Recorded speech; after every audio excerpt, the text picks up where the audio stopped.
Hello and welcome to the Comic Conspiracy, episode 211 for the week of May 26, 2015. My name is Ryan Higgins, who is here with me this week. Brock Sager. Toby. And Charlie. And our live studio audience, Geekbox founder himself, Ryan Scott, but he's not going to be on this podcast. He's just doing work. Hello! My internet is down, so here I am. He's doing work. He is. And he's going to leave soon, so whatever. Forget that guy. If we talk enough stuff, he might get agitated and hop on. We got to get that Geekbox bump going. Here, let's talk about Ryan's favorite topic. Let's talk about Geekbox! let's talk about That's anime. his favorite topic. Listen to the Geekbox. Let's talk about his favorite topic, anime. Ryan loves anime. He does? He does. That's his favorite thing. Really? With all the animes, his favorite anime is that one with the girls that do the things. Isn't that That's Fish? his favorite animes. Oh, that is sounds Fish. more like actually. Fish. Yeah, it is. That Go is to true. crunchyroll.com/geekbox for a real sweet deal. Anime is great. These jokes will be funnier this weekend when the Geekbox episode goes up with our guest star Evan Minto from Crunchyroll. He made it? Yeah, he was on. good. He was on last night. Yeah. This weekend. Anyway, that's enough digging. Okay, Is but that, no, we actually is had that a time new HBO show? digging No, last night. last week tonight. Last night this weekend? Yeah. Me and Toby went to Fanime 2015 Yay. this past weekend. Yeah. Toby, Let's get the most disheartening thing out of the way. You forgot your 3DS. I did forget both my 3DS. times. I did. It sucked. I lost your passing, and I'm pissed at myself for forgetting it. You so. brought it to Big Wow. Wait, but Yeah, you when I went worked. more than one day. I know. I forgot it both days. Did you really? I literally had it sitting on my desk when I left, and I was like, cool, I'm going to take this. And then I walked out the door and just left it there. So, There's always going to be next year. yeah. Now, Toby, Fanime, you did the dealer's room, and you did the artist alley. Yeah. So I've been going to Fanime for a while now, and I don't know if Toby kind of sees the same thing, because you've gone on and off through the years. Yeah. Right? I actually have noticed the crowd is getting older, which is That's good. the first thing. It's really odd. I mean, it's like last year and this year is like night and day. It's last year I was like, I still felt I'm there with a bunch of kids. This year I was like, wait, they're starting to get older. This might be okay. Then I realized I'm an old fuck, even older. And Right. it didn't work that way, but No, I think I probably even mentioned this. We talked about Fanime last year. I really think that it wasn't that bad last year. The last couple of years, I felt the crowd has been getting older. When I first started going, yeah, it was like all 14-year-old kids, and I felt like the oldest guy in the room. And I joke about being the oldest guy in the room, but you are. maybe, but it doesn't. See, the difference Except for the between really creepy older guys are there walking around taking pictures. there's always those guys. See, the difference between like 36 and 26 is nowhere near the difference between 26 and 16, right? Those 10 years are a huge difference. Once you get out of your 20s, it's like, okay, whatever, it doesn't matter anymore. So the crowd getting older, I'm curious what that's going to do in the next 5-10 years for anime conventions. Now, this may be Fanime specific. I have no idea. I don't really go to too many other anime cons, but I'm curious about like AX or some of the big cons back east, because there's a lot of big anime cons in the East Coast. Well, we kind of just see it in the manga business in general, though. I mean, it used to be huge. When we were talking about 10 years ago, every store had like walls of it, and at this point, barely Barnes and Noble keeps them around. So we gone from buying the DVDs to streaming online and Crunchyrolling it. So it's either getting smaller or it's going away. It's one or the other, actually.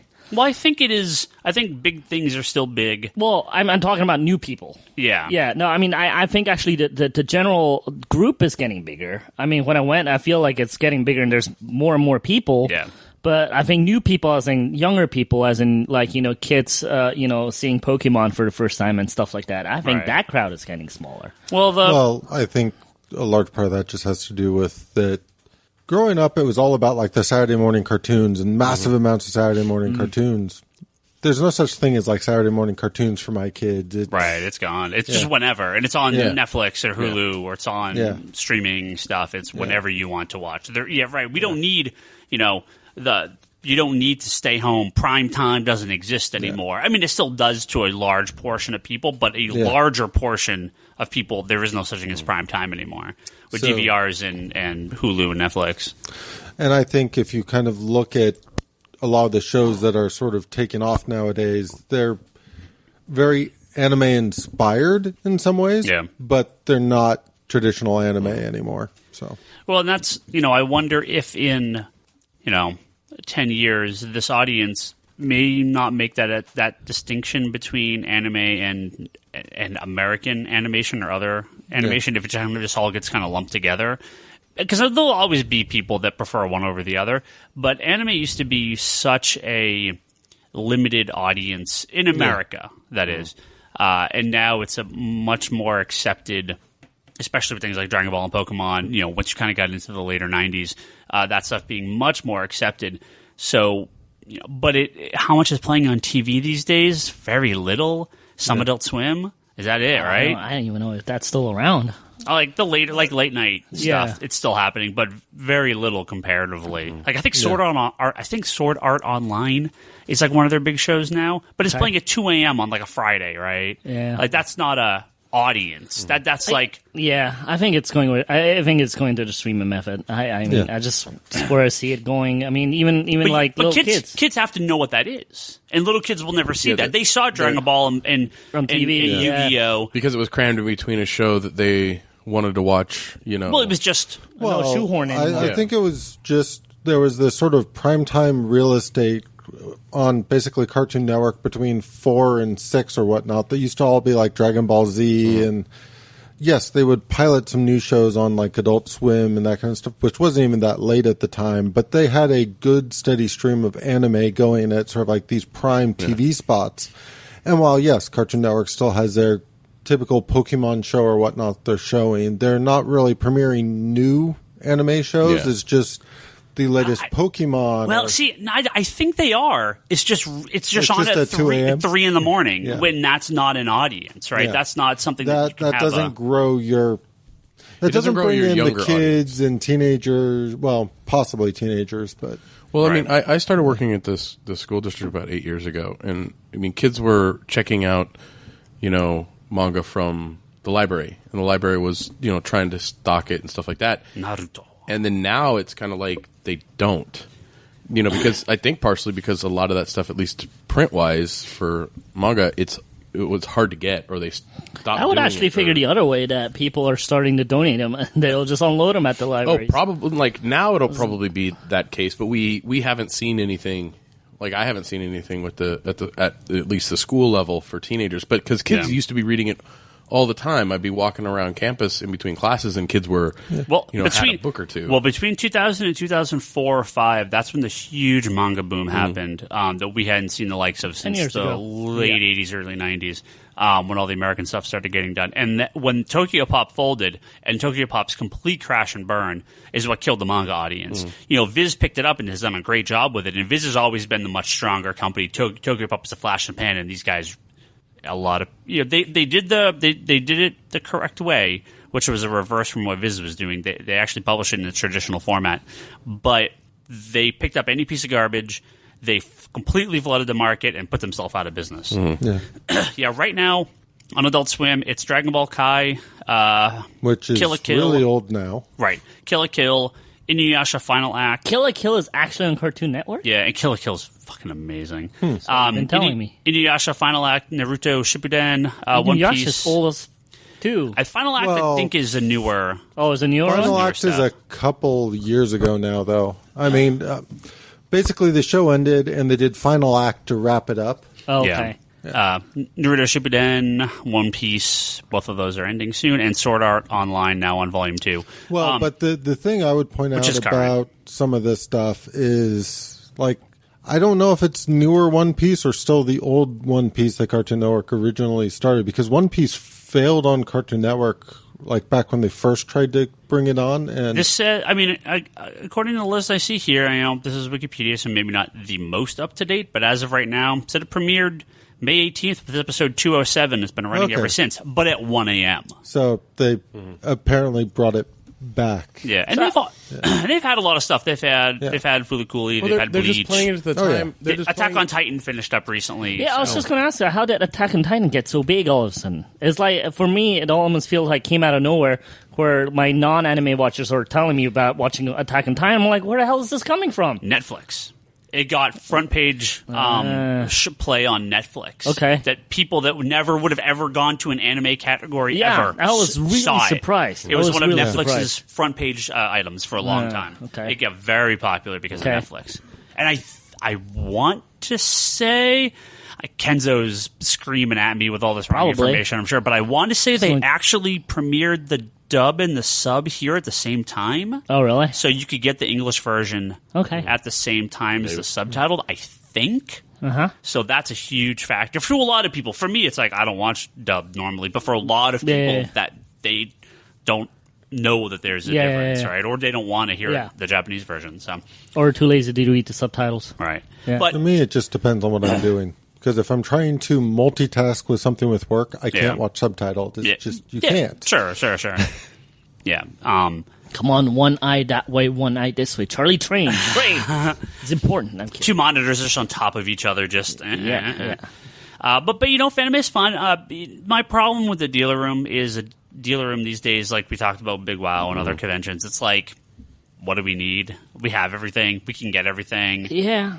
So it's fun to walk around. It's fun to actually see the stuff in person. Yeah. But I continue, as someone who has done dealer's room for many years, I continuously kind of question the need for dealer rooms. Well, no, I think the need is still there. I kind of don't like the guys that are there to make a buck, which is kind of a funny statement because they're all there to make a buck. Right. But I feel like more and more there's people, maybe say outsiders are coming in, that are really there just to make, there's money here to be made, let's be here. And you could kind of tell that they don't really care about the product. They're not there originally. They literally found out or found a distributor and are going to sell the same crap that everybody else is at the con and sit there and trying to make their buck, right? Well, so one of my friends who loves going to the con every year, he goes forever, he said recent years he's kind of questioned his need to go because they don't have bootlegs anymore. Okay. And that was one of the things he would always go to the cons to get her bootlegs. Yeah. And now you can't get bootlegs at any cons, right? It's all been policed to hell. And so for him, he's like, hey, I'm being very honest. I go to this to get bootlegs of stuff that I can't, that I physically cannot buy get anywhere else. There's no retail availability of this. I don't want a torrent. I want to get my, 87th Kamen Rider series bootleg on some VCD shit, and I can't do that anymore. Yeah. Which I totally understand, I understand that too. Yeah. Yeah. It's funny that you bring up bootlegging because I actually kind of have a problem about that. Not in your friend's statement, because I understand if you can't get a hold of something, I actually go ahead. I be honest about it. I'll go find bootlegs too, and then eventually I sometimes replace it, sometimes I can't. But talking about bootlegs, there was so much crap there. I'm not talking about Artist Alley. That's a whole different subject. But there's so much crap there that's unlicensed. That's I don't know where the hell they got it from. Some photocopied shit, like in some clock. Some clocks are selling with $25. Oh, that's some like Chinese. Oh, dude, it looks worse than the Chinese bootleg stuff. I mean, it's like almost like they got the clocks for $2 from Chinese site, and then they photocopied some pictures and they put it behind the clock, right? Very well could have. Yeah. So well, it's funny that the bootleg stuff is also there. It's just merchandise and not video. No, it's all merch now, right? It's none of the video stuff. So it's kind of a bizarre bootleg stuff that's there. Yeah, and I'm funny. Like, I did notice that though. Yeah, and I really don't like it. I really don't like that. Like for me, when I being at Big WoW and stuff like that, I found myself gravitating towards the stuff that was different, the stuff that like people made themselves.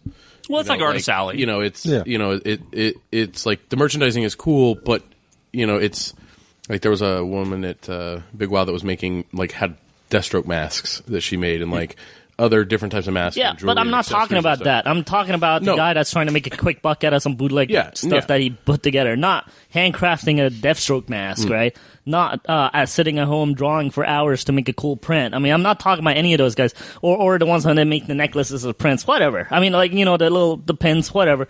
It's all cool and gravy with me, but when the guy from a flea market is coming in with some bootleg clocks and backpacks or copied and printed, I mean, that's kind of like where I'm like, dude, come on, man.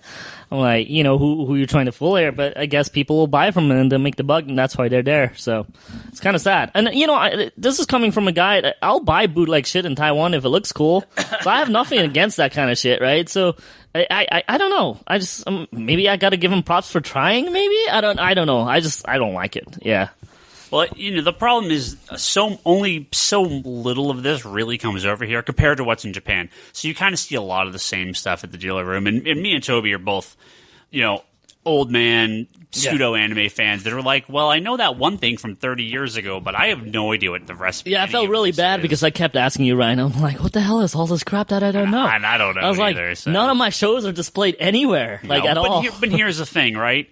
I think if you actually asked most people there, they wouldn't know what most of it was either. Some of this stuff is pretty obscure or pretty very new or weird video game stuff. Weird game stuff, weird variant stuff. There's a lot of that too. That I tons of guys selling Gundam model kits there, but I bet you the average person has no idea what any of those characters are. And I, as someone who enjoys Gundam, I have not seen nearly as much of it as I would like to.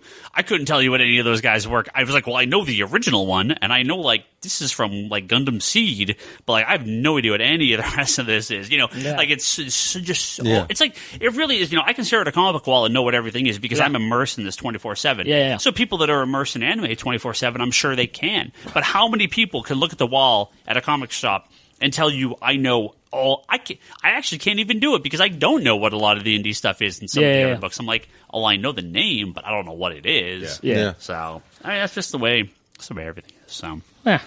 Unfortunately, I didn't get to go any panels this year. My scheduling was a little. Well, I have a bone to pick with you, Ryan Higgins. Okay. So when we went and picked up our badges, I'm looked in the book and I'm like, where the hell is the schedule? And you go, well, it's not in the book anymore because it's all online. Right. So I'm like, all right, I go home. Yeah. At middle of the night, I'm like, oh shit, tomorrow I'm going to go. I better check out what I want to watch or what I want to see, right? I go online. There's no goddamn schedule online either. You're damn right. I was so annoyed. Where the damn hell is the schedule? So I go back in the bag and I found a little booklet. Yeah. The photocopied one. Right. And that's where the schedule was. Right. And for us old fogies, that's too small. I can't see the damn small print. So Fanime, what ends up happening is their actual program guide doesn't have a schedule in it. It is online, but it is a goddamn nightmare to find. And then they print up, right before, they print up the little, the last minute book. But then that's eroded to hell by the time the thing actually shows up, because some of these panels are done by 12-year-old kids that never show up for the con. It's bad. They literally, they don't have a print up of the panels. They have it on a whiteboard, and you can see what they've erased and rescheduled, on that day. Oh, no. It's seriously an issue. I couldn't get out of sixth period. Well, yeah, you're not wrong. I was looking for Evan, our friend Evan from Crunchyroll. I was looking for his panel, and I'm like, I can't. It's not on here. I don't know how to get to it. Yeah. When is this on? Or where is it? It was actually in the other hotel. What? It's in the hotel that's down the street. What? Yeah, the Fairmont. They actually push... Wait, the panels were not even there? For the big panels, they push it to the other hotels, not at the connecting hotels to the convention center. Well... Would you really think about how many panels they have there? It kind of does. Those other panel rooms are much bigger. Were they full? Yeah, they filled both hotels. Really? Yeah, with panels. Wow. All right. And the big guys are at the other hotel. Wow. Because it's a bigger. Wow. No, I'm surprised. That's convention spots for paneling. So, yeah, it's cool stuff though. I'm excited for next year. So, try to plan better and actually hit some panels next year. Yeah. Take your 3DS with you. And bring my 3DS. Yes. I do. I want to say this though. Well, hold on before you. Charlie was there. Legitimately, the way bigger anime fan than all three of us combined. Why did you not like this stuff? You actually watch a ton of anime. The only reason it's not us three combined is I'm so negative. Yeah, okay, maybe it offsets it. Yeah. Charlie, you actually legitimately watch a lot of anime and a lot of recent stuff. You never talk about it though, and do you not go to the cons? Because not interested. He's the silent assassin. He's quiet about it. I don't know. In general, I never. It's kind of interesting because there's always sort of at Comic-Con, there's always the sort of anime side of things. They have a room for it. I never go to that stuff. I never I'll check out the occasional booth, but I You've noticed my buying habits. I don't have you order me a lot of anime figurines or statues or anything like that. I think you are the real anime fan. I think you are the person that actually is the true face of anime, the people that no one knows. You don't go to the cons. You don't order all the merch. You don't have a room full of like half-naked statues of chicks bending over or something like that. Hey, Jim's a good guy. Well, yeah, that's different. That's not anime reasons. That's other reasons he buys those. But you are.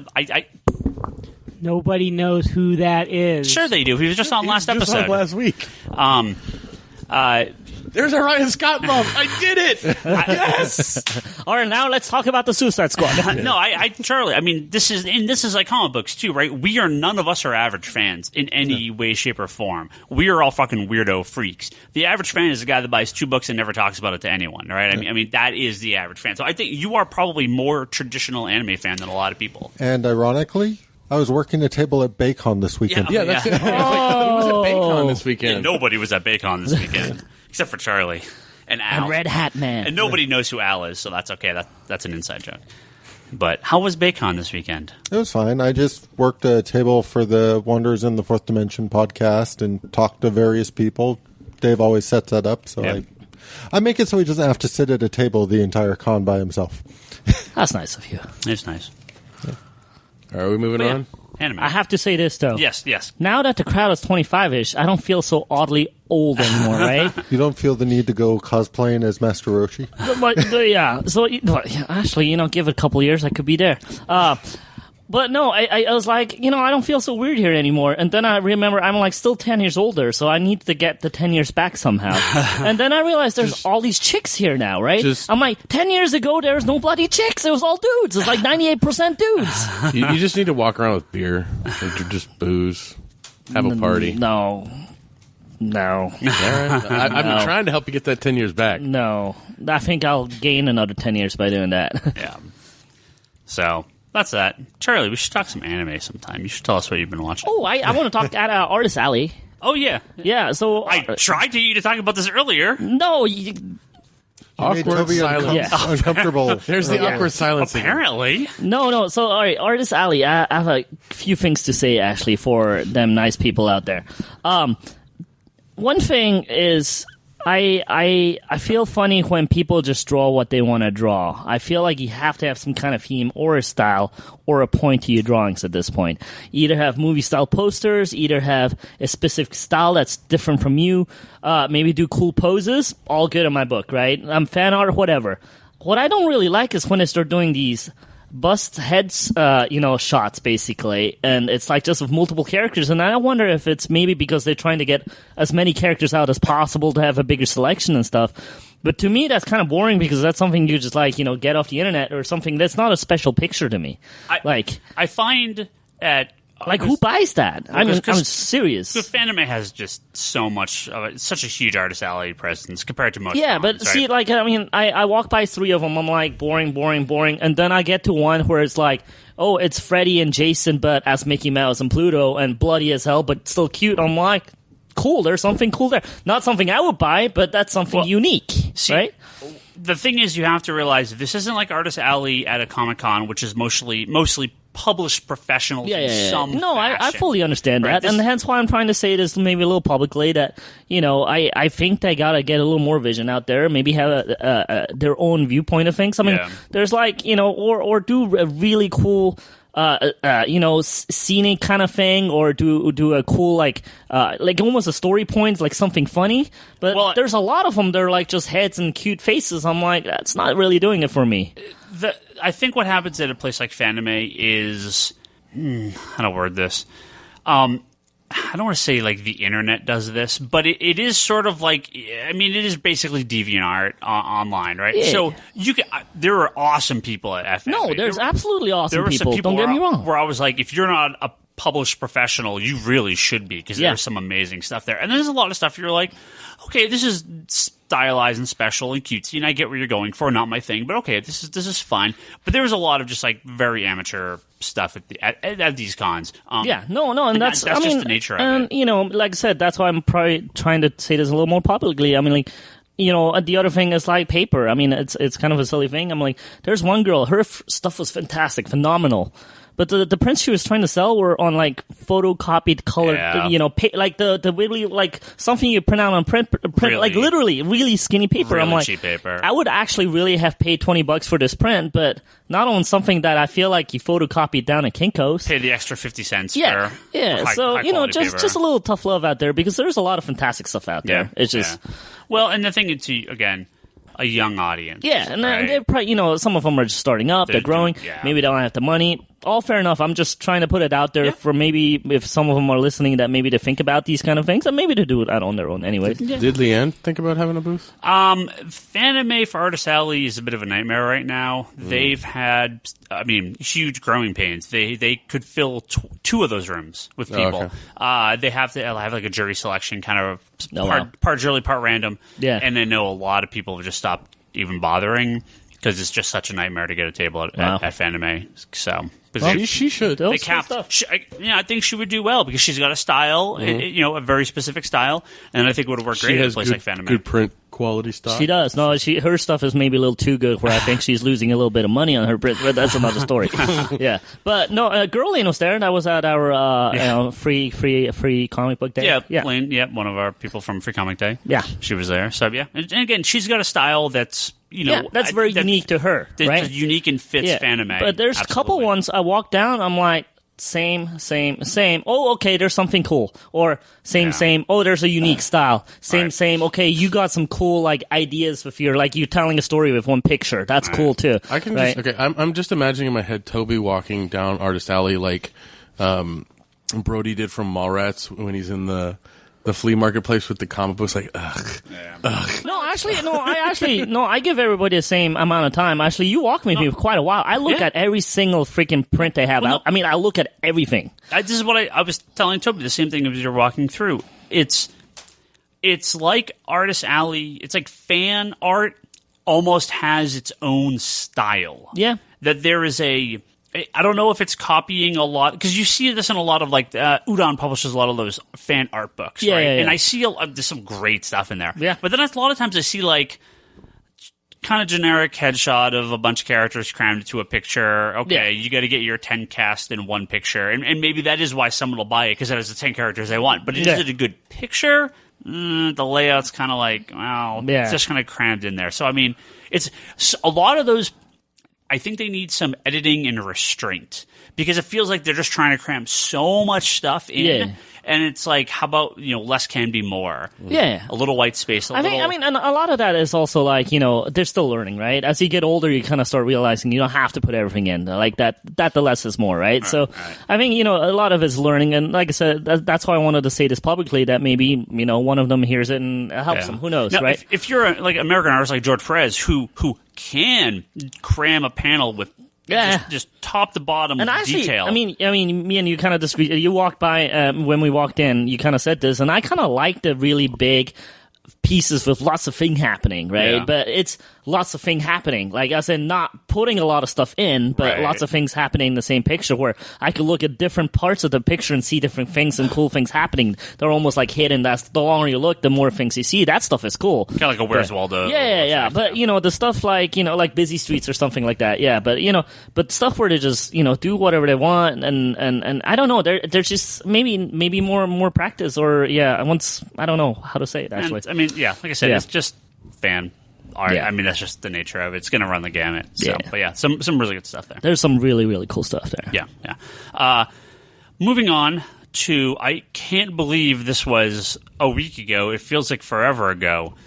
We have to talk about the season finale of Flash. Mm-hmm. When we were getting ready to record, I was like, haven't we already recorded this? No, I've talked about it so much, but it was just because it was on right after we recorded last week. So, sorry, Ryan Scott, we're going to spoil you on the season finale of Flash, which I know you'll get to in 3 years. No, he's probably going to jump on here and talk about the inaccuracies of the character and all if you want to hear that, listen to the last 9 episodes of the Geek Box. So, this Flash finale... So, the Flash finale happened. Yeah, also, I guess if you haven't watched it, spoilers. We're going to talk about the Flash finale. Wow. I have no other words. If, Game of Thrones, for me, has been the show in recent years where I've had a very solid top 5 list of shows for many years. And while things have rivaled it, nothing has really jumped on that top 5. Game of Thrones is, when it finishes, is going on that top 5 list somewhere, unless it completely shits the bed in the last couple seasons. Flash is a real early contender for having to take a spot in that top 5, because it is, I mean, as far as superhero shows go, it is the best, no question asked, hands down. This season has been just, and we've gone on about some of the specific episodes, but this finale raises a bar that I'm almost afraid of. I mentioned in an early episode, The Flash was almost too good. Yeah. That something had to give and it couldn't keep getting better. It kept getting better, and now I really am afraid for next season, because how do you top what they've done, and especially in the last 2 episodes, especially the finale, and really especially that last 30 seconds is probably my favorite moment in recent television. It is something very special. What do you guys think? I mean, we'll talk specifics, but throw out some. Go, Charlie, go. Charlie looks like he wants to say something. Like Ryan, I've spent a lot of time actually talking about the Flash finale since it's been on. And yeah, I absolutely loved it. It had a lot of sort of Easter eggs of where they can take it from here. This is almost one of those cases where there's a lot of different options of where they could take it next season. Yeah. And a lot of stuff they could pull in. There was would you say an infinite amount of possibilities for next season? Pretty much. And it's one of those things where one of my favorite things about The Flash is I know a lot of people who watch it who aren't watching Arrow, who aren't watching S.H.I.E.L.D. Oh, yeah, absolutely. Kids absolutely adore the show, too, and that's part of the reason they watch it so much. And there's always sort of these questions that come up that as a comic book fan, I'm like, I am not going to spoil anything for you. I'm just going to keep my mouth shut because it's not my place to spoil. But no, the finale was great. I loved the way that they kind of resolved the time travel aspect of it. There is some... okay, Charlie, you're a big Doctor Who fan, so you can appreciate this. And Toby, too. Like kind of a fixed point in time. Yes. I feel like they have to, and maybe in some fashion, acknowledge this, because as all time travel things become, it is really a paradox, right? Yes. By stopping Zoom, would he have formed himself? But Zoom went back in time when Flash already existed and caused him to just become Flash earlier. So would this Flash exist in the future anyway? So there's always that time paradox. Well, I mean, it's problem. We got that in Star Trek, right, where the old Spock came back. Right. And, he's dealing with the new Spock but it's not the same. Like, they're not going to go save whales. When it comes to time travel in TV shows and movies and all that, all they really need is a clear set of rules. And as long as they can establish a clear set of rules, you kind of just have to go with the sort of believe those rules, and then it's all okay. Because any rule they come up with, if you dissect it enough, you can go, but what about... That's where the rules kind of just come in. Like, that's what you can and cannot do. That's why Doctor Who has this sort of fixed point in time. That's why... Because it's always the ultimate answer with anything with time travel is why not just go back before it happened, or why not just go change it, or... All right, And there was a conversation I was having recently in terms of Doctor Who that I would almost argue that what creates a fixed point in time is knowing what happened. Yeah.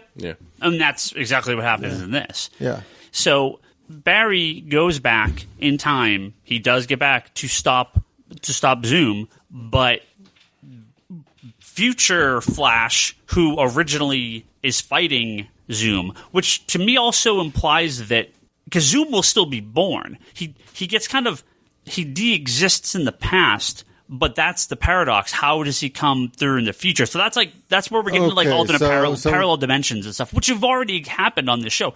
We are already in a different parallel dimension on Flash than when the show started, because he already traveled through time once and completely altered the events of history, meaning that this is now an alternate reality Flash. Okay, from the launch. So of the getting into the Flash mythology from comic books, this is my understanding of what happens. Professor Zoom went back in time, killed Barry's mom, and resulted in Barry never becoming the Flash, which destroyed the Speed Force because the Speed Force came from Barry becoming the Flash. In the comics. Yes. This isn't the Jeff Johns stuff. Yes. Right.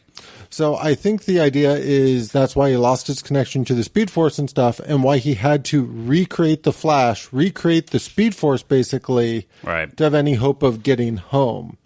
And from the Jeff Johns run also, given the whole sort of Flashpoint paradox stuff and everything else, there was this rule that was established at some point that time travel is dangerous if Barry goes back to change time. And I don't remember what brought on him trying to change time in sort of Flashpoint, but they kind of established the fact that he wasn't necessarily in his right mind when he decided to go do that.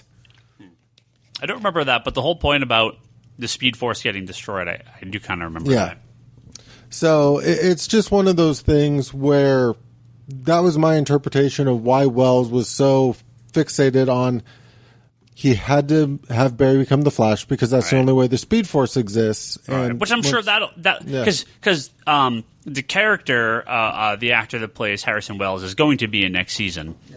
So I'm assuming we're going to get either the return of the actual Harrison Wells, or he's going to keep that face, and we're going to get a new. I would assume we won't have Zoom next season because of the what happens at the end of the episode. But Brock, Toby, jump in real quick. What's your guest take? No, go Brock. Okay. I mean, I really enjoyed it. I mean, the first half of the show was kind of. It was a slower start. It was a very slow burn. The first half of the show, and I understood why they did it because they had to kind of establish, kind of this baseline for everything. Like this is because it was a huge decision that he had to make, and I kind of felt a little repetitive that he seems to be asking everybody, and I was curious why he didn't go ask Oliver Queen. Him going, it's to go back to save his mom. Yeah, to go back and save his mom, right? Yeah. And they talk about, if you go back and save your mom, then you might not know us. Your dad won't go to jail, so Detective West won't be your father, right? Stuff like this. So, but even his dad says, "Don't do it. What's happened has happened." Yeah. And I think that it's we needed to see him go through that as a character, and yes, it had to take a decent amount of that episode, but it was to get us to the point where when he does go back, right? There's that moment where he's looking in and seeing Zoom and himself fighting, or future him fighting, right? And future him literally stops and goes like this. He gives him the Pa Kent. He gives him the "don't do it," right? Yeah. Because it's. Well, at this point, we also have to acknowledge that this Flash is from a parallel dimension, yes. right? So this is actually the Prime Flash is the one that's fighting Zoom, and who this probably knows more about time travel and the rules behind it at that point. Right. Whose parents didn't die, who did grow up normally. So we're actually following not only an alternate reality Flash from the own show, we're following a second alternate reality Flash who has already changed his own history. So it's really, until that episode came on, I was like, wow, yeah, actually. Like, this is setting up a weird set of time travel and dimension that people who don't read comic books and science fiction may not have the easiest grasp on. So I have a question, just in case somebody has a theory behind this that I haven't been able to figure out. Why did they build Wells the time sphere? I mean, that was... Okay, so let's go through... Before we go too far, actually. Yeah. When I was at WonderCon... one of the questions at the panel in the Flash panel was they asked one of the creators, I'm like, is there a hint or something that you have put in the episodes that nobody has picked up on? And he said, well, the signia, the symbol of the flashback, well, not the Flash, but the one in the past is different than Barry's. Right. And what he said after that was more interesting. He goes, it might not be the same Barry. Right. So going with your theory, that makes a lot of sense. Right? Yeah, because it's not just the older Barry; it is a different Barry. Right, exactly. Even if you look at the ads in DC Comics, he looks completely different to the ones that were like a year ago. Yeah, like a year ago, they were darker. They were kind of this, Well, the one and in then the newer ones, he's very kind of more roundish, very. Well, if you look at the costume from the Prime Flash or the older Flash, it is a more traditional Flash costume. It's a much brighter color. It's a more comic accurate logo and everything. So yeah, there's something else going on there. So he builds. I mean, as far as I can make out. Oh, okay. Well, let's go through the series of events. So he goes, fine. I'm going to go back in time and save my mom. He goes back in time.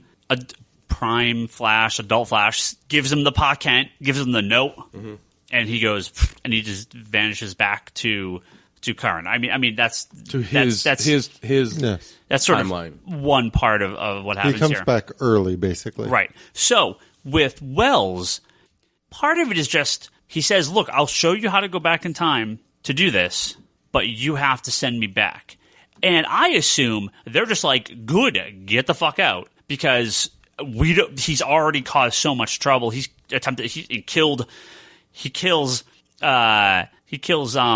Vibe, but in that parallel dimension. And then the whole point of this episode where he's like, yeah, you can feel the alternate dimensions where you died. Oh right? yeah, that was so. I was like, and he goes, you got powers too. You may not realize it, but you have powers as well. So that was great. That was a great reveal. But so I basically, they're like, we're going to build them a time machine just to get them the fuck out. I mean, that's solely the reason I think they did it, because they've fought to a standstill or Zoom has beaten them. So to me, it's like, well, if you agree to leave, if you agree to help me, I'll get you out of here, and then we're done. We don't have to worry about it.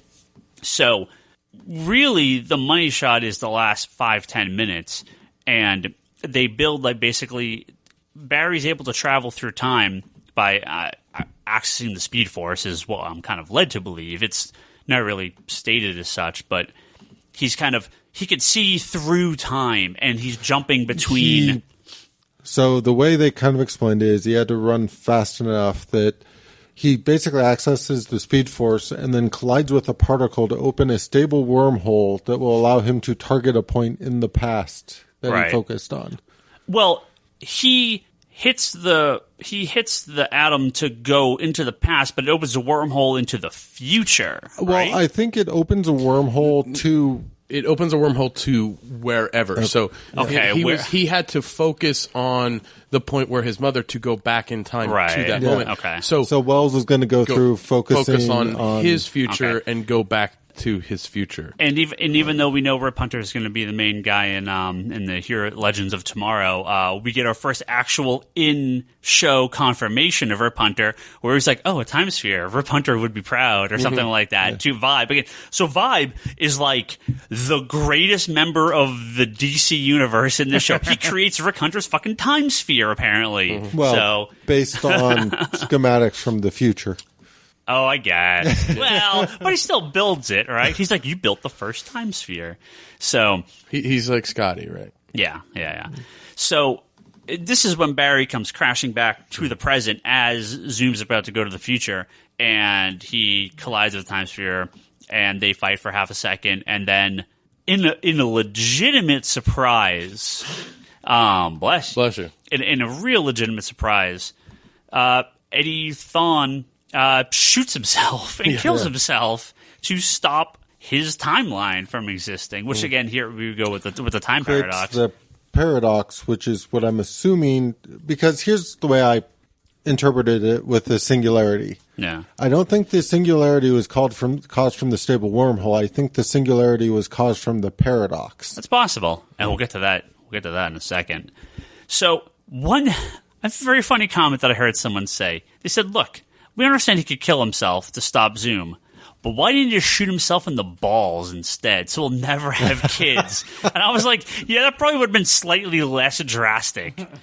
Yeah, but then it would have felt like it was written by like Garth Ennis or something. Yeah, it wouldn't have been as touching, but a surprising moment.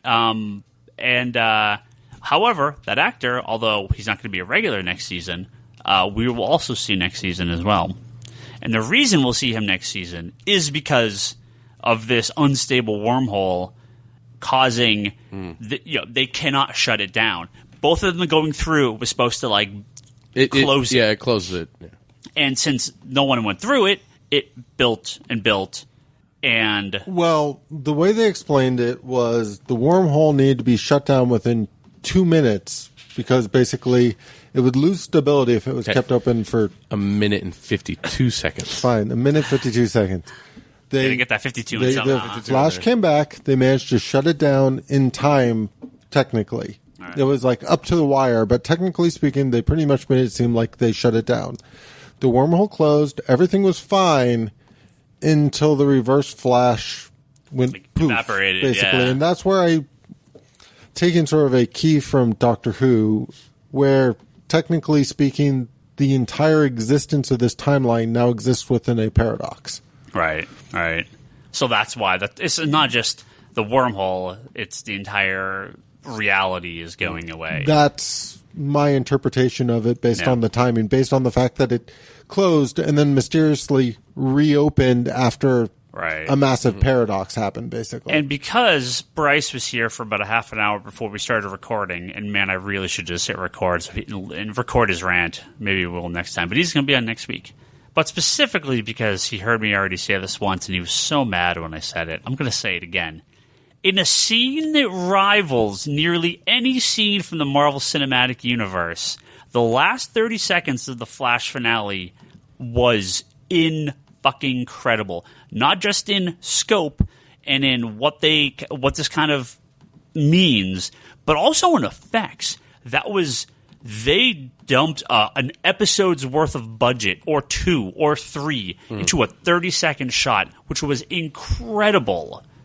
There's been a lot of scenes in the Flash where I'm like, holy Yeah. Well, I mean, the finale alone had a lot of really just good special effects. Before we get to the final scene, though, we forgot the Flash, no pun intended, flashback, flash forwards that we see when he's in the Speed Force. So we see the Flash Museum. Right, which is great. We see Caitlin as Killer Frost. Kind of looking like Elsa. Yeah, yeah, she got a little frozen see, going on. Bad Barry. Yeah, in jail. Barry in jail with tattoos. Yeah. So that's and then what was the other one we saw? Because was there one or two more? I think there was at least one more. There was one more. You saw flashbacks to like his mom and everything. Yeah, but I think those were the big ones. Yeah. So and then they had the just throwaway or just toss in Flash cameo with the helmet.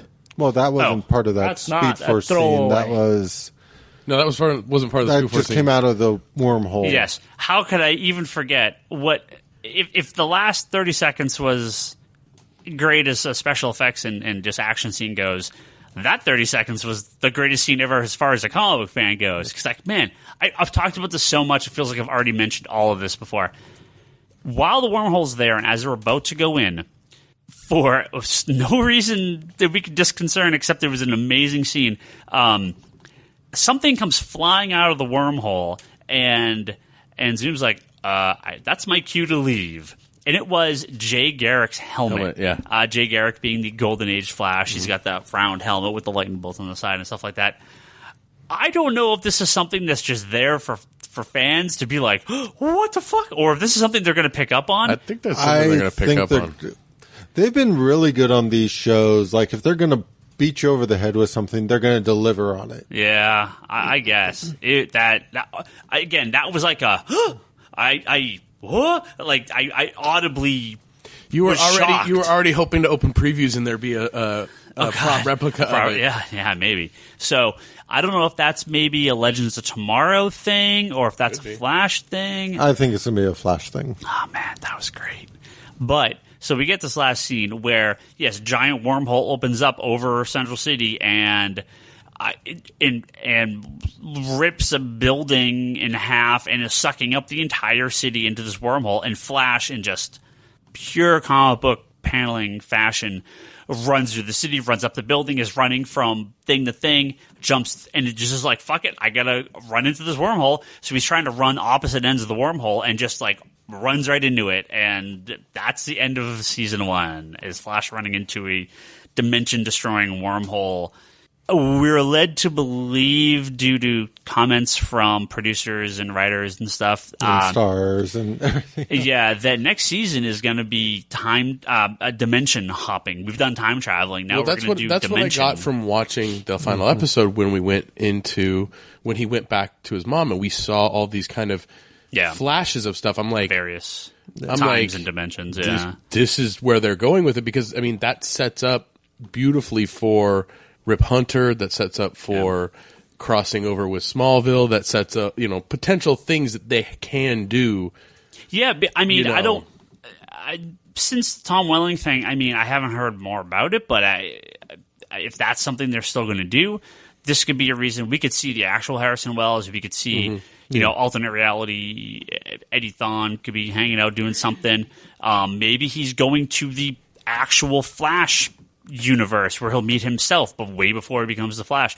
I mean, there's, no pun intended, there's infinite possibilities with this. We are getting the leading to this crisis event that they hint at in the newspaper. There is something happening down the road that I believe we're still being, or led to believe we're still heading towards. So, yeah. I'm guessing that room ceased to exist, but it would be awesome if it didn't.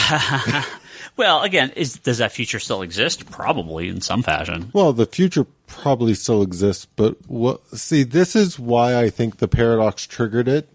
You get into the ramifications of Wells being wiped out because he no longer exists only makes sense if it creates a paradox, basically. Well, no. It's Eobard Thawne getting wiped out because it's not Harrison Wells. Harrison Wells is dead. but my point is what creates the paradox is if Eddie killing himself wipes out Eobard, that means there's still sort of a link to the original timeline that remains, which means anything attached to the Reverse Flash could potentially vanish as well.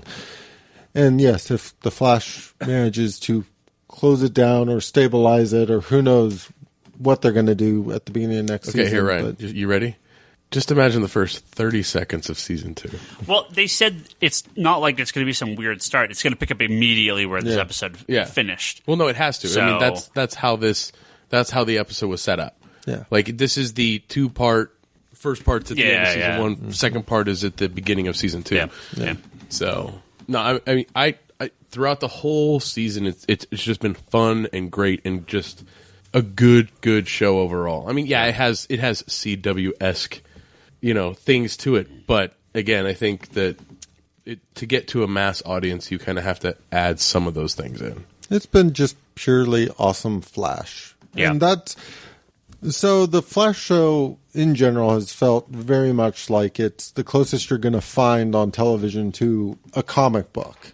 Yeah, absolutely. And I think part of the reason why this show works so well for me is, as much as I like Arrow, and people have heard me rant about Arrow, a lot of what I like about Arrow is all the rest of the stuff from within the DC universe that it pulls into it, whether or not it's Batman themed or whether or not it's suicide. Like, it just pulls in everything from the DC universe that it can get its hands on, and it's great.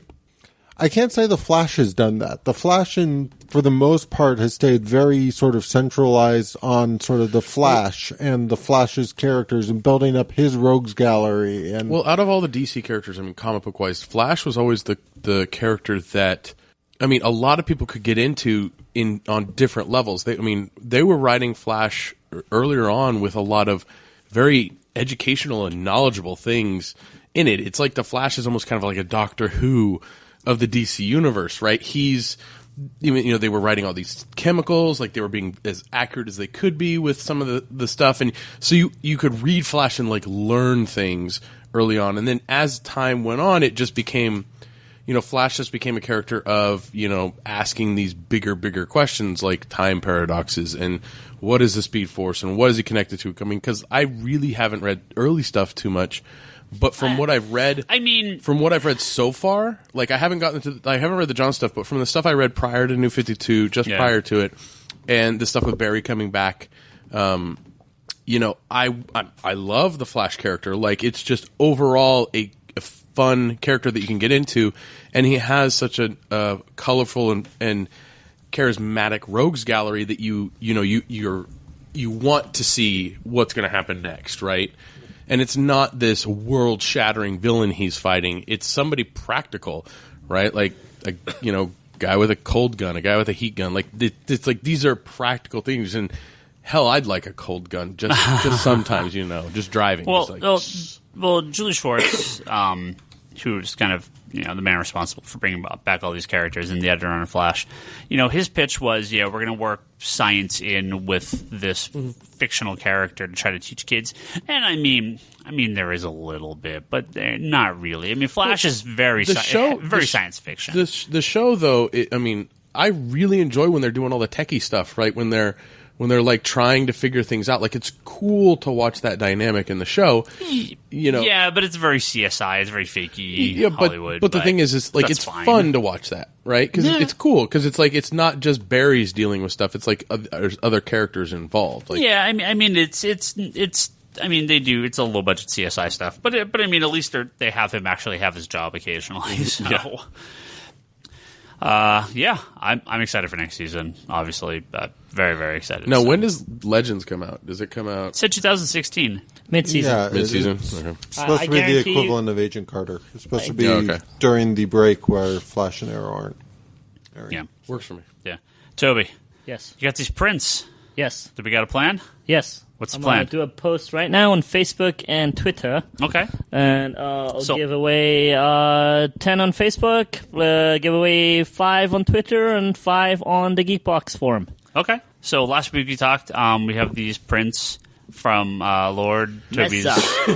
Yeah, he's been doing these little mini versions of the Arrow and Flash characters, and he's been posting them weekly, and it's been a big hit at their production offices and stuff, and they're having all good fun with it. So, he's a good friend of mine, and he hooked us up with 20 of these little mini postcard-sized prints, and so we'll give them away. These 20 individual prints that we're going to send to 20 different people? Yeah. No, good Lord. You're paying for that individuals? Yeah. Oh, wow. You're paying for that shipping. Fine. I'll take it out on my Patreon. We'll get some cheap stamps. Yeah. So what's the plan?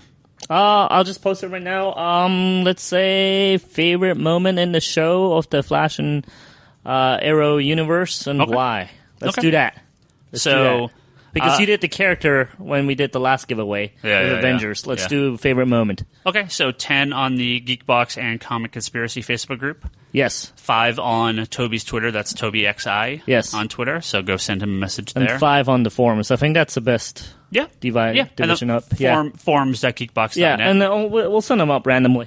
Like we'll just. We'll pick 20 winners at random. Cool. I guess feel free to double up. We're not going to send you 2 or 3, but I guess if you want to improve your odds, we'll see. We'll see how many entries we get. So we got a lot of these to give away. So cool. Go jump on there, and then go follow Lord Mesa Art. You can find him very easily on Twitter, very easily on Facebook, and he's a really cool guy. See him at Artist Alley, at Comic-Con, WonderCon. Super nice guy. Cool. We'll do this through, let's do this through at least next week's podcast. So we'll end it. Well, I was going to say, you want to pick and choose, or I was just going to do the first 10 because otherwise it's whose favorites answer it is. No, I thought it was just going to be at random. Yeah, random number generator. We'll just do random. How many do we That's get? Easier. 25, just random number generator. Because some people will listen to it tonight and other people won't listen to it for a week. How about this? Next week, we'll just pick them. Everybody gets to pick their favorite winners, and we go that way. And we'll just do random for the rest? Yeah, sure. Yeah. That'll work. Cool. So, you got 1 week, so don't delay. It is really random. It's like random on top of random at this point. Go find those. We're going to answer some questions here, unless there was something else people wanted to talk about before we were wrapped up. I think somebody wanted to talk Suicide Squad. Was that you, Ryan Scott? No, we could talk about how Arrow had big plans for Harley Quinn and the Suicide Squad, but that's pretty much nixed, despite the fact that the TV shows and movies have no connecting universe. So why would it matter if Harley Quinn or the Suicide Squad is on Arrow? Because those Batman people are very particular. I guess. I'm disappointed in that. Does that mean we're going to axe the Flash show because there's a Flash movie coming? Heads would fucking roll if that happened. That's Ryan's basic statement that he would go ape shit and drive down to DC's offices and just go ballistic. That would be a bad move. Bad move. I don't think that'll happen. Got a question from Mitchell. What's up, Mitch? It's Brock's buddy Mitchell. Says, do you like that Old Man Logan is back in Battle World? I really like the idea. We're getting Old Man Logan back. Oh, and next week, Bryce is preparing. We're going to talk the first couple of weeks of Battle World and Secret Wars stuff next week. So I'm past the issues. We're like the first kind of month of crossovers. So first 2 weeks. Yeah, if this was 200 DC talk this week, next week should be a lot of Marvel stuff. Battle World. Old Man Logan. He's back and old.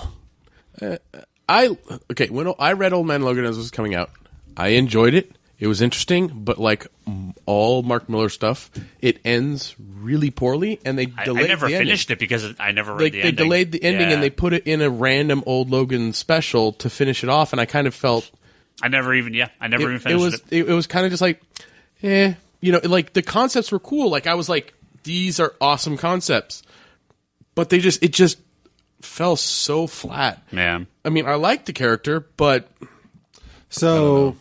Charlie loves Old Man Logan. My sort of thing about using Old Man Logan is it all depends on what they do with it. Just like you had the Planet Hulks one that had really nothing to do with Planet Hulk. And it felt more like way Old Man Logan was already Battle World. Yeah. I don't give a shit about Old Man Logan, but it's Bendis and Andre Sorrentino, who that's a creative team that I can get behind. So I am down for that. Well, to me, it almost felt like they took the Hulks from Old Man Logan and meshed them with the Planet Hulk.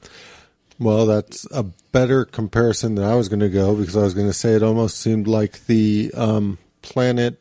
What was it? The Loeb big event where all the heroes turned into Hulks and World War Hulks. World War Hulks. It felt like they smashed World War Hulks together with some ideas from Planet Hulk and just called it Planet Hulks. Yeah. I don't know. I like the new origin and stuff. I just found it weird that when you call it Planet Hulk, I had certain expectations on what I was getting, which this was not. Yeah. Yeah. A little preview. I actually thought Planet Hulk was the best of the first week. I didn't. Oh, don't get me wrong. As I said, I enjoyed the issue. It just was not Planet Hulk. Yeah. I didn't love it, but I liked it. Deadpool is the best, though. We'll get to it next week. We'll get to it next week. So we're somewhat semi maybe excited for Old Man Logan. Continuing the question, this is actually from Matt on Twitter. He says, "What Secret Wars tie-ins are you looking forward to?" I don't even remember all of them, so I don't know. I mean, I am looking forward to Old Man Logan.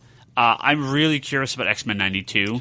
That's actually the one that I'm.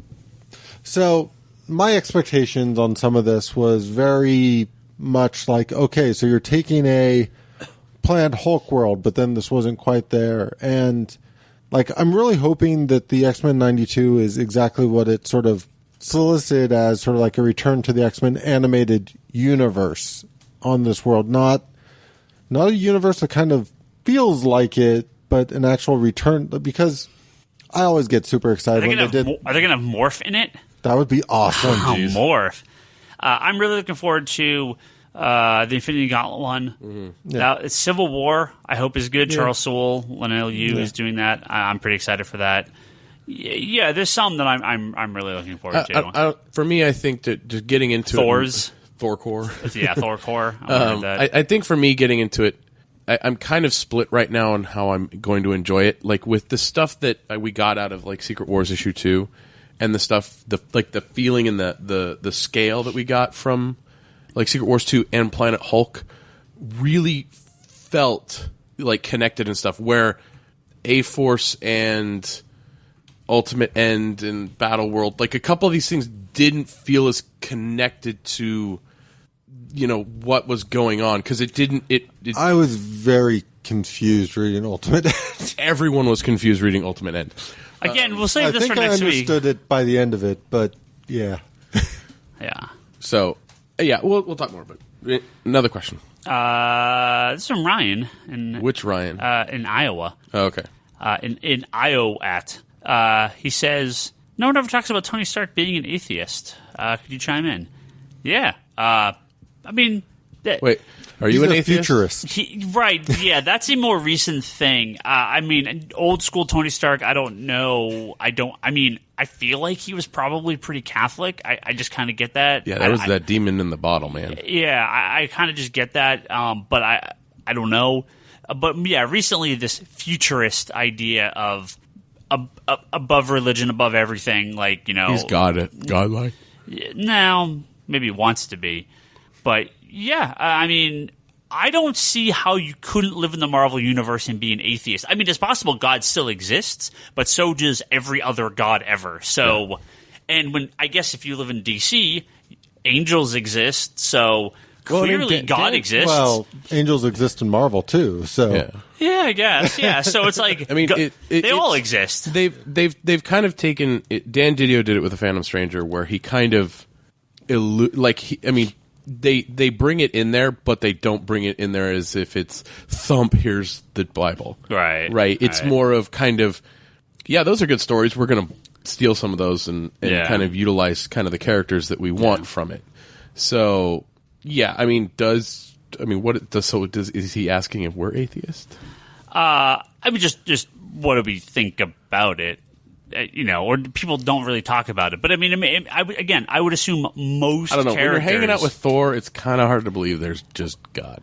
Well, right. I mean, the Marvel and DC universe. Like I said, God. like I'm gonna get shot for that. No. God clearly exists, and so does every other God, right? That's ever existed, because you have Wonder Woman and you have Hercules, and so they all exist, right? I mean. One of my favorite things they've done with Thor in the past couple of years, like something that really speaks to me, is the fact that they have people who pray to Thor that Thor kind of hears. Like they've kind of acknowledged the fact that he's a actual deity, right, and has deity responsibilities because of it. And that's not really something that I had read previously, where he was the actual Thor, but they didn't really treat him like a deity until somewhat recently for me. Right. Well, at least in DC, I mean, the entire second arc of Sandman is about him going to hell and talking with Lucifer and dealing with angels. I have the tattoo of Key to Hell on. Yeah. So,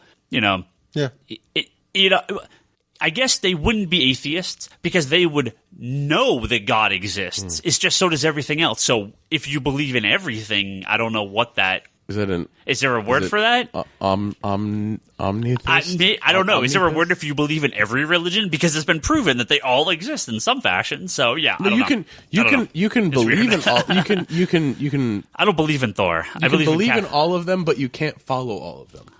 Maybe it's like. D&D characters gonna have to make a religion roll or something here pretty soon. Next one. Now I'm getting really confused because I'm just wondering if somebody prays to Thor right now, does the female Thor Blake on Twitter wants to know, what character would you give a CW show in the Flaro universe? His pick would be Zatanna. That would be awesome. Oh, wow. Yeah, that would be good. And you get that much closer to Batman. Oh, here comes Ryan. He popped his head up. Agree. Oh, he agrees. Yeah. No, you know what? You know what he would want?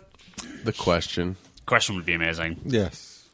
Like that Justice League Unlimited, like, Diniverse Question, I think would be perfect to bring over to a show. Not like the real kind of more difficult question from various aspects of the comics. No, with the multiverse, you just have to bring in that whole universe, have the Question and Blue Beetle. And you know what I want? Yeah. I want the Green Arrow, Black Canary, and then Question and Huntress can show up next season. You know what? And they can start dating. You know what they need to do? Blue and Gold. Yeah, we should go in Blue Beetle. Just do a blue and gold. Just a little team up buddy cop show or something. Yep. That'd be great. Yeah, I feel like you can't do Batman and Superman. You can't do the big characters. You can't do any of the I mean, Flash and Arrow are both big Justice League characters, but it has to be less. See, like Aquaman and Wonder Woman, and I feel Green Lantern and Batman and Superman exist in such a bigger world. Flash, although his powers are crazy, has always been a kind of a smaller town. I don't want to say small town. He's very. I mean, like I was talking about his rogues gallery. Grounded character. His rogues gallery is very grounded. Very, yeah. You know, I mean, it's Batman has a very grounded, somewhat rogues gallery, but they're all crazy. But Batman's Batman's he's Batman. He's Batman. Yeah. So, yeah. But no, I mean, part of the Batman. reason I really got back into DC when I got back into comics was they were doing 52, and that was introducing kind of all of these kind of C and D list characters. You know, and I was like, ooh, Booster Gold, ooh, Elongated Man, ooh, like I was like, ooh, these are cool characters. I want, Raymond, the question, at least not the original question, but the Renee Montoya one. Like, I really enjoyed reading that stuff, and it's kind of, I like seeing those characters because you can get a little bit more down to earth with those characters versus Wonder Woman, Superman, or Batman. I don't understand why DC hasn't done trades of stories based on that at this point. Like an actual question trade from all the 52 stuff would be kind of awesome. That'd be cool. We got two last Cough questions Nightwing. here. Yeah. We got two last questions here. This is from Peter. It says, an example of a major sense-shattering change, quote-unquote, to a character that you figure wouldn't last, but ended up either never going away or lasting much longer than you thought it would. Gwen Stacy and the Goblin Babies come to mind, which actually kind of, I think, went away with One More Day, no? Well, it pretty much stopped getting acknowledged altogether after that second story that happened right after the first. Yeah, but they never, they kind of just don't talk about it. It didn't really... It sins past, then sins remembered? Yeah, something like that. That's and then they just kind of went, we can never touch this again. Yeah. And, I don't know. And I agree with them. They should never touch that again. Yeah, just kind of sweep it under the rug and never mention it. Now, in terms of one that lasted longer than I thought it would, I don't know. There's a lot of instances, I remember when Hal first went evil and Kyle, and I totally did not think that was going to last as long as it did. You stole it right out. I really thought that was going to be a year or two. They kept that going for almost 10 years, nearly 10 years. Yeah, Kyle and Hal Jordan being kind of gone. Even he was a Spectre, and then they did other crap, but he was pretty much gone. I mean, for me, I think it was a Batgirl where they kind of paralyzed her and then just kept her in the wheelchair, but she became Oracle, which is a much stronger character. But I think that was one of those things that as soon as Oracle was established, it's like, okay, this is good. Never has to go. Yeah, it never has to go back, but we're going to go back. Kane from the Clone Wars saga. He's still around, but he died, right? But didn't they bring him Scarlet Spider? Oh wait, who am I thinking of? Yes. Oh no, you're thinking. So Ben Reilly died. Ben Reilly, yeah. Kane, but then Kane and Ben back. both died. All right. But Kane has this weird way of keep showing up on books I read. He was in the Marvel 2 universe with Spider-Girl. And then he showed up back as Scarlet Spider, and it's really odd because I hated him in the beginning, and I loved him as Scarlet Spider, and he just keeps on coming back. He was in that short-lived New Warrior series, R.I.P. Nobody cares that it died. No, that's not a great series. Yeah, I don't know. Those are some of the big ones. I mean, didn't they keep Aquaman one-handed for a long time? A decent amount I of time. don't like it. Yeah. Yeah, I don't remember when they brought him But back. I like that. I liked it when he had sort of the pirate hook hand and all that. Yeah. Well, it's the question if they restore him or not. Either way. Well, it seemed like the question is what lasted longer than we thought it would. Yeah, the Kane definitely. I didn't think he was going to come back at all after the Clone Wars stuff. Yeah. And then I read him in 2 full series after. I think New 52 lasted a lot longer than people thought it would. Yeah. Now it lasted too long. it felt like a lot longer than it probably was, but when Wolverine lost his adamantium, I'm like, oh yeah, that's going to be back. And they even teased it coming back a couple of times. Can we and call it one that's didn't. going to last? Bone Claws. What's that? Death of Wolverine. That one's going to last longer than we think it is. Well, we're going to have 9 books of Wolverine in it in the next couple of months. He's going to be an Old Man Logan. He's going to be an X-Men 92. Nothing, right? I tell you what lasted longer than it should have is Feral Wolverine. That lasted way too long. Mm-hmm. Yeah, it did. Which... That was the Bone Claws. Oh, you remember, Feral Wolverine with blue mask and being crazy looking? You're terrible Joe Mad blue mask Wolverine. I hated that thing. That was awful. It is awful. That's what it said. It lasted longer than it should have. Yeah, it was bad. All right, last question. Bad times. All right, last question here. Let's see. Where was it? I had it here. Oh, there we go. Last question here is from Alex. Oh, man. I kind of want to save this till next week. Because this is a question that's just going to tweak Bryce. So do you want to just thank some Patreon people now? No, let's do this it. last question. We got to do it because we got to get him Yeah. fired up for next week's episode. Bryce is just for you, baby. Alex asks, what's the difference between a 0 issue and a number 1 issue, specifically in a major event? And what makes a good number 0 issue? Now, we laugh about this because, again, before recording the podcast when Bryce was here, he was screaming at us because we said the number 1 for Secret Wars should have been the number 0, and the number 2 should have been the number 1. And I mean, I think we at least me and Brock stated our reasoning behind this, because a 0 issue in comics, while a stupid thing, right? Let's just get that out of the way. 0 issues are stupid. I don't know why they do them. I mean, they do them because it's another issue, whatever. But 0 issues are always kind of set up as like a backstory, kind of preamble, sort of like the clearing of a house before the new thing starts, right? The 0 issue for Secret Wars was just like a recap, which is actually totally fine for a 0 issue. They should have had that been like the free comic day book, and then had the number 1 issue be the 0 issue, because that is like the end, right? That's the house clearing. That really is a completely separate story. Okay, we can compare it to Convergence 0. The Convergence 0 was kind of, it gave us a lot of information, and it devoid from the actual series. Devoid from the actual series, but it gave us enough information to get us to the point where 1 takes off from there. Right? Where the 0 issue that you read, the free comic day issue you read, got you information-wise there, but it didn't launch you anywhere. The first issue of Secret Wars launched you in. Right. So that's why I was like, yeah, like the free comic day one should have been that recap. It should have been like prologue or backstory, something, right? Sure. Like, you know, whereas I mean, this is just a kind of semantic thing. Again, 0 issues are kind of dumb, but I'll go on dumber, and I'll show my age.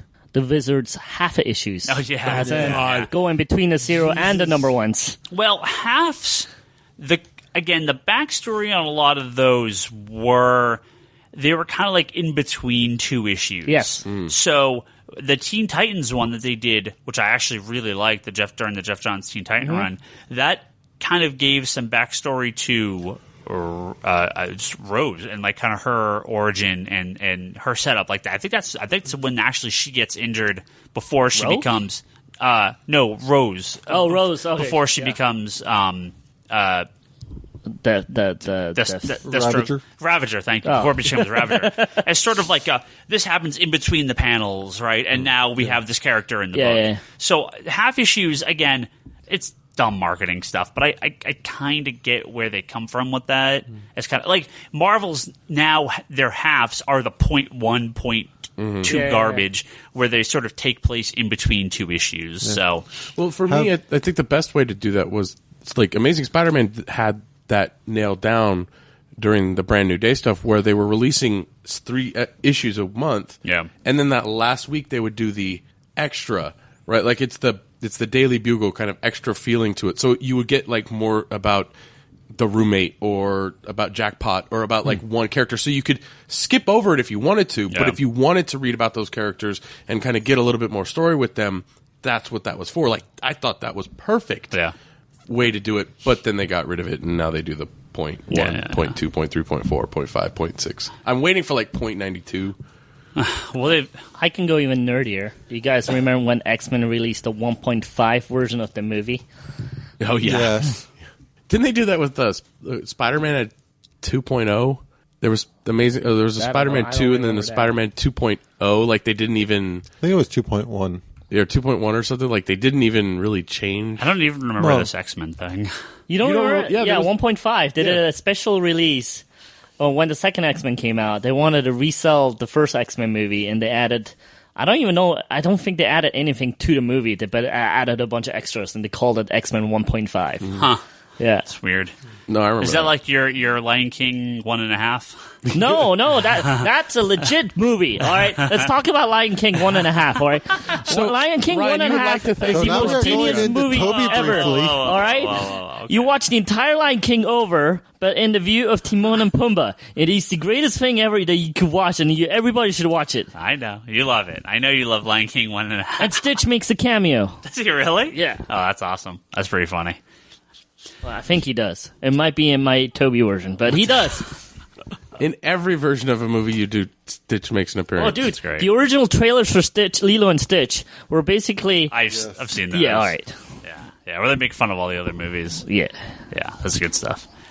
All right, we're going to go ahead and wrap up here. Before we do, we're going to thank some people on Patreon. There would be Albert Soy, Julian Titus, and his Nerds Without Pants podcast at pixelbit.com. Don't forget to go listen to that. And we are coming up the end of the month, so we have a couple more days left. So if you donate to the Patreon, we have all our one-time thankers. We'll thank all those guys again next week. And then any of the high-level backers process in a couple days. So got a little bit.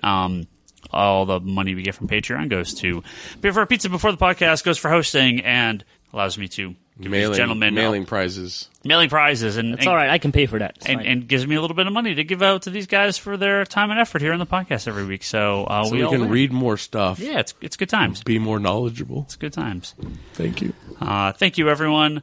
Thank you, Ryan Scott, for hanging out in the background and not getting too... I thought he was going to leave. Like, he stayed the whole time. His internet must still be down. He's supervising this podcast, and he's going to give us notes afterwards. He's Yeah, working basically. very hard. You're not fired this week. It's all on a spreadsheet he'll email to each of us. Yeah. All right, don't forget to geekbox.net. Toby. I may not be around for a while, but we'll find out.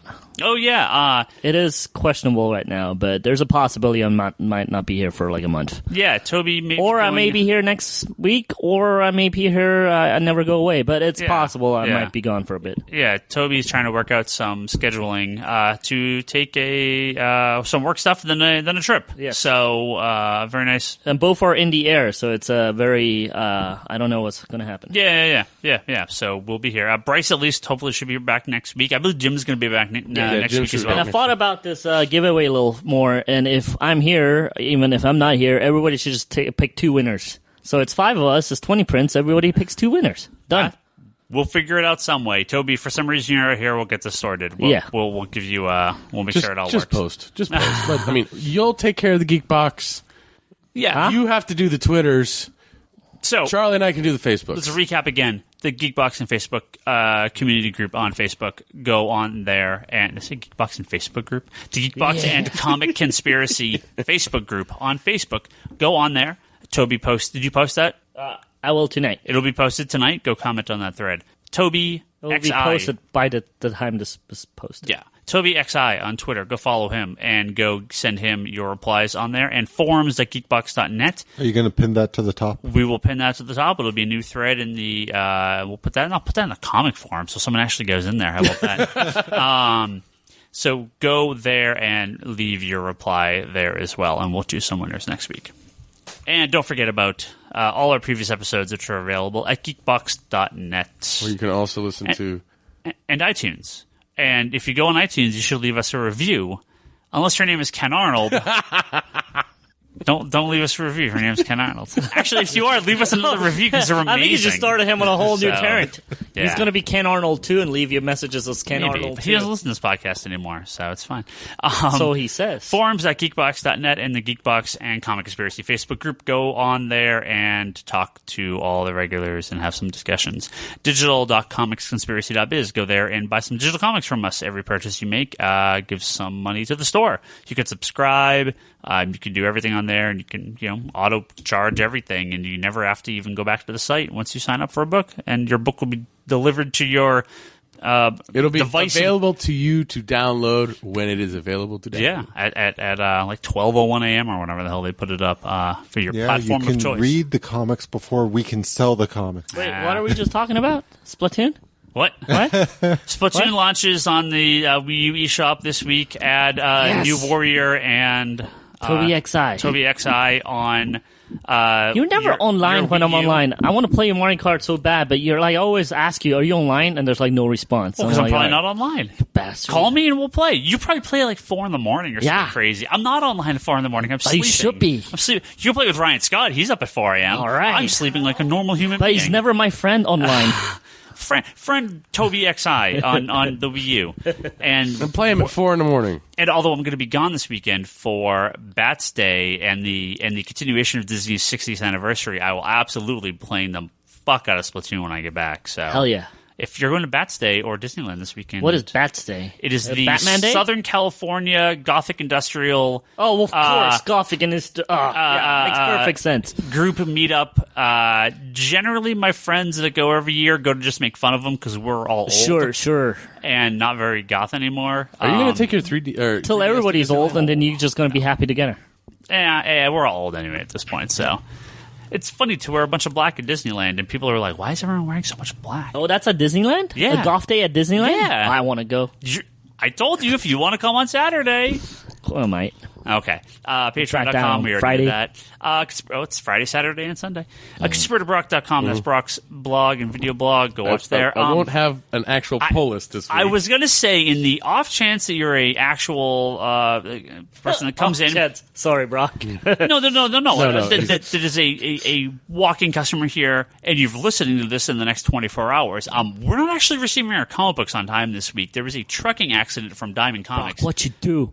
I No didn't do motorcycle anything. riding into trucks, If man. I would have done something, they would have been here and been organized and been safely packed. I was about ready to be like, Brock, when you get there, I'm not going to be there. I'm on my way to San Luis Obispo to pick up our comic books. I was going to drive there this morning if I could have picked them up there. Unfortunately, not an option. Would you have pulled a Fast and Furious where the truck falls off the cliff and you jump on the truck and you get your comic books and you jump throwing off? it back in the air or yeah, something? while the other car is drifting and you hang on and you save the day by getting Sounds the like a comics lot of delivered. wire work. I would have loved to have done that, but no. That'd be excellent, Ryan Higgins. So, yes, if you are listening to this, we've talked about it on the email and Facebook and Twitter and our website. And one more time, comics probably won't be here till Thursday, and it's a slight possibility they may not even all be here on Thursday. Some real big fuck ups from Diamond this week. It's actually not Diamond. It was a trucking accident and the holiday delayed stuff. So this is perfect. You can just blame it on Diamond. Perfect It's storm easier. of problems.